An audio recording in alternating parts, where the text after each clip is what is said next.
Hello, hello! Je vous trouve un peu tard aujourd'hui parce que pour mon bilan de mes lectures du mois de septembre, dans le fond, je viens de réaliser qu'on est le 30 septembre et que c'est la dernière journée du mois de septembre. Puis j'ai pas pensé à filmer comme ce matin ou hier soir pour faire la vidéo pour la mettre en ligne ce matin. Fait que je fais ça là, puis je vous la publie aujourd'hui, le 30 septembre, en soirée, à cause de ça, que j'ai réalisé dernière minute que c'était la dernière journée de septembre. Fait que c'est ça qui est ça. Je viens vous présenter mes lectures que j'ai faites durant le mois de septembre. Donc, le premier livre que j'ai lu, c'est Un jeu vers le soleil de Pascal Gingras et publié chez les éditions Québec-Amérique Jeunesse.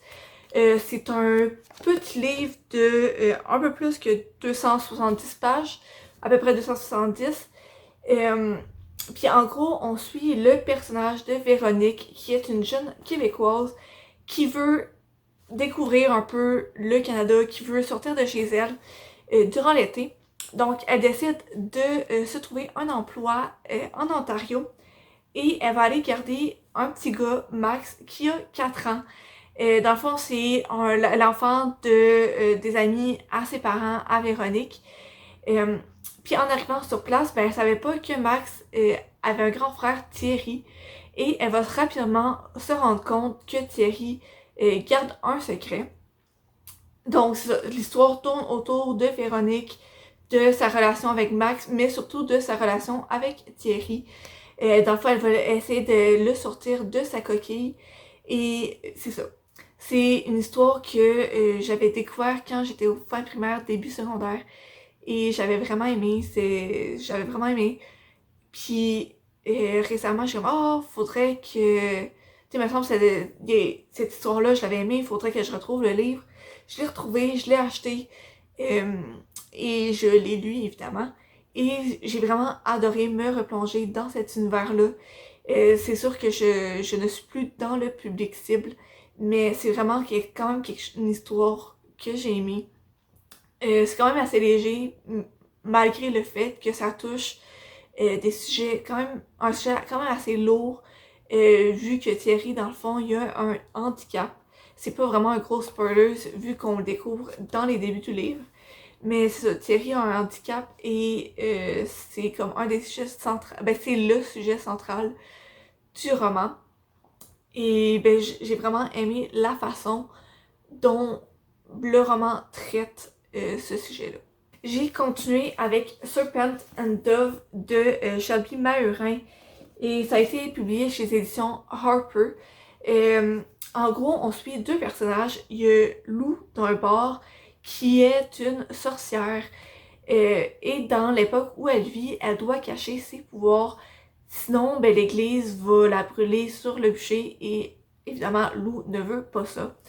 Et Reid, de l'autre bord, c'est un chasseur.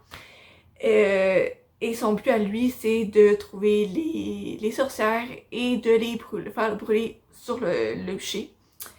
Et dans le fond, Reid, un jour, va attraper Lou pendant qu'elle est en train de voler quelque chose dans quelque chose. Et ben c'est ça.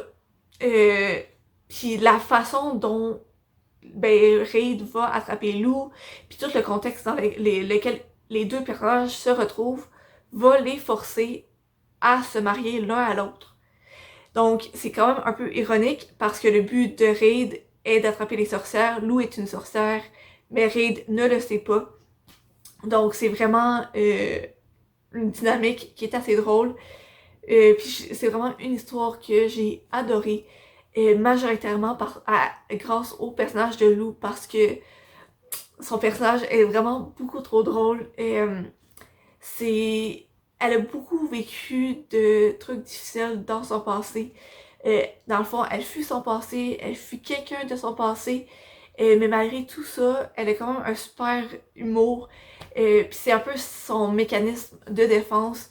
Dans les moments difficiles, ben, elle va utiliser cet humour-là pour comme tourner un peu la situation mais de la rendre un peu positive.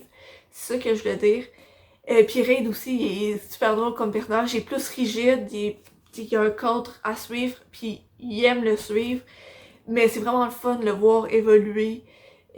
Parce que peu à peu, même si Lou elle est pas très conventionnelle pour leur temps, ben ils s'habituent peu à peu à sa présence à ses côtés. Donc vraiment une histoire fantastique avec de la magie que j'ai vraiment adorée. Ma troisième lecture, ça a été M'étendre sur l'asphalte de Julie Bossman et publiée chez l'édition Nomade. Dans le fond, on va suivre le personnage de Julie qui a 12 ans et ça se passe en 1982. Dans le fond, l'été de ses 12 ans, Julie, ça va vivre beaucoup d'émotions.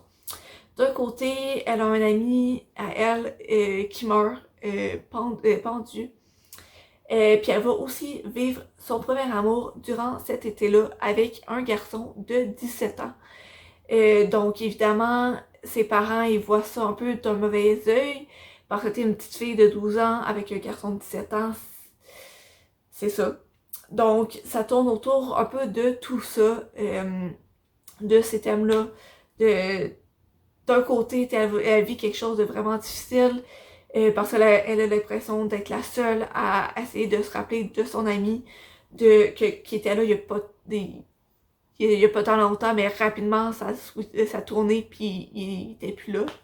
Mais aussi en même temps, elle vit quelque chose de merveilleux, tu sais, son premier amour, tout le monde s'en souvient. Donc tu sais, c'est ça. Ça tourne autour de son quotidien d'une jeune fille de 12 ans. C'est sûr, si vous cherchez quelque chose qui se passe de quoi, qui a beaucoup d'action, c'est peut-être pas ce roman-là qui est fait pour vous. Mais moi, c'est ça que j'ai aimé, c'est que il se passe pas grand-chose. C'est vraiment le quotidien, jour en jour, qu'est-ce qui se passe dans sa vie, comment elle se sent, comment elle se sent par rapport à son ami qui meurt, comment elle se sent, comment les gens se rappellent, comment elle a l'impression que les gens ne se rappellent pas de son ami, comment elle se sent face à sa relation, à comment elle a l'impression que ses parents ils comprennent pas, blablabla. Tu sais, c'est le fun de retourner un peu comme dans se souvenir un peu de notre début d'adolescence à nous. C'est vraiment le roman pour ça.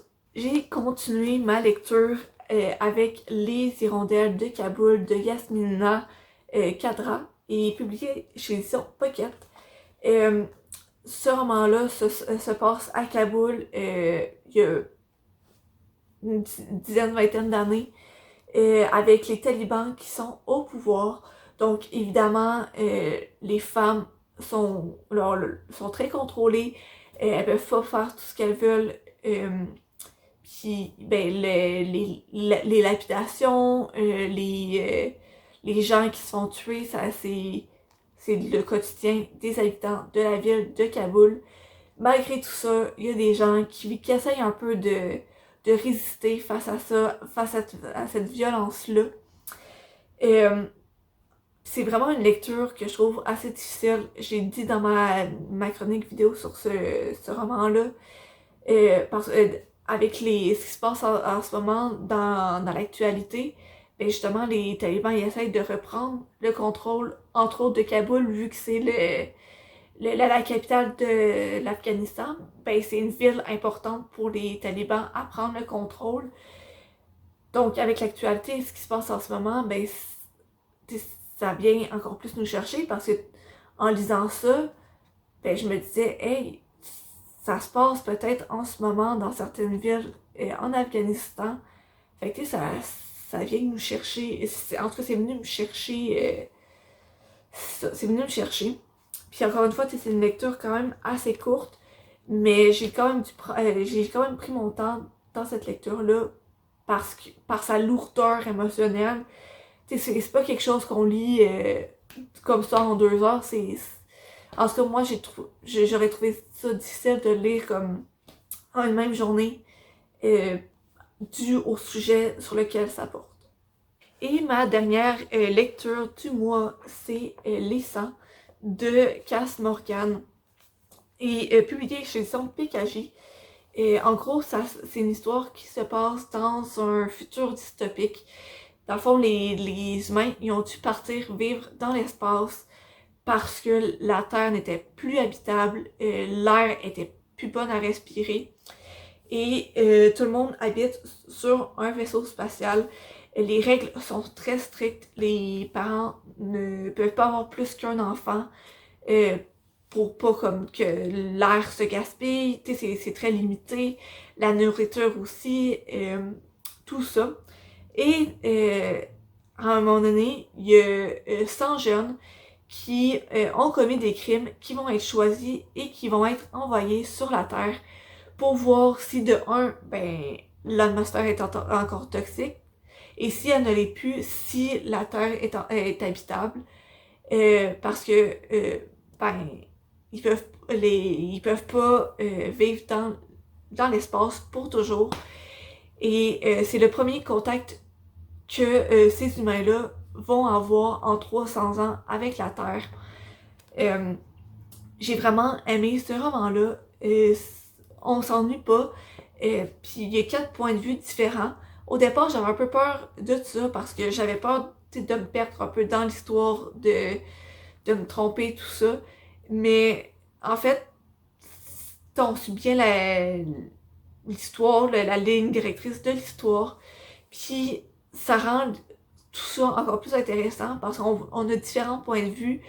Entre autres, on a le fils du capitaine un peu du vaisseau qui a un peu plus d'informations, si on peut dire, sur pourquoi les jeunes sont envoyés sur la Terre à ce moment-là.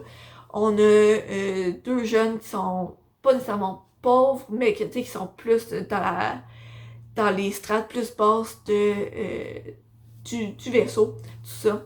Fait que c'est vraiment intéressant d'avoir comme des différents points de vue.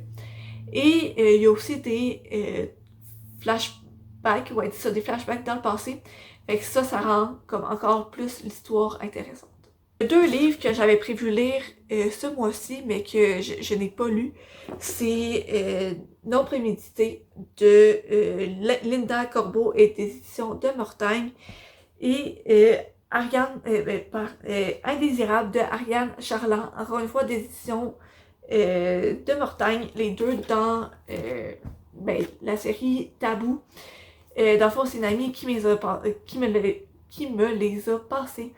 Et je ne les ai pas lus ce mois-ci parce que, entre autres, ces deux-là, je les avais pas prévus pour ce mois-ci, mais finalement, je les ai lus. Puis aussi, j'ai commencé 2 autres livres avant ces deux-là. J'ai commencé celui-là ici, c'est Et même les abeilles chuchotent de Cathy Pierre, et publié chez les éditions de l'Apothéose. Parce que dans le fond, l'auteur, Cathy Pierre, m'a envoyé gratuitement ce livre-là. Et j'aimerais ça le lire le plus rapidement possible. Parce que l'auteur, dans le fond, elle me l'a envoyé rapidement et gratuitement pour que je lui fasse une chronique sur Instagram. Donc, c'est pour ça que je veux le lire en priorité pour pouvoir faire la chronique. Et sinon, j'ai aussi commencé En route vers Nowhere de Sophie Lorrain. Je suis quand même rendue loin, au moins la moitié, et histoire que j'aime bien. Donc, pour l'instant, j'ai mis ces 2 livres-là de côté pour pouvoir poursuivre ces 2-là. Donc, j'ai lu ces 5 livres-là. La majorité, je les ai tous aimés. J'ai Serpent and Dove, que ça a été un coup de cœur. Les autres, j'ai tout de même bien aimé ma lecture. Et j'ai ces 2 romans-là qui sont des lectures en cours. Sur ce, je vous souhaite une bonne journée. On se rejoint demain pour une vidéo sur mes lectures que je prévois faire pour le mois d'octobre. À demain.